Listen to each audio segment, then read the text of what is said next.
माँ बेटी की कहानी आपको रोने पर मजबूर कर देगी। एक समय की बात है, एक रीना नाम की लड़की अपने माता पिता के साथ रहती थी। वो अपने माता पिता की इकलौती बेटी थी।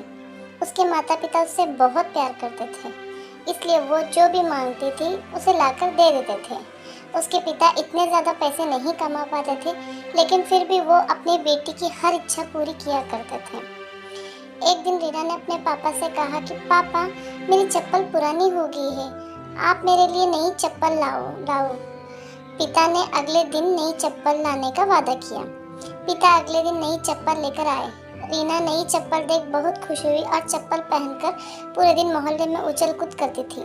शाम को वो घर आई और चप्पल उतारकर सो गई। अगले दिन सुबह रीना वो चप्पल नहीं पहनती है और अपनी पुरानी चप्पल पहनकर खेलने चली जाती है और मम्मी से कह के चली जाती है कि मुझे ये चप्पल पसंद नहीं है, मैं अपनी पुरानी चप्पल ही पहनूंगी। और उसकी ये बात उसके पापा सुन लेते हैं और वो खेलने चली जाती है।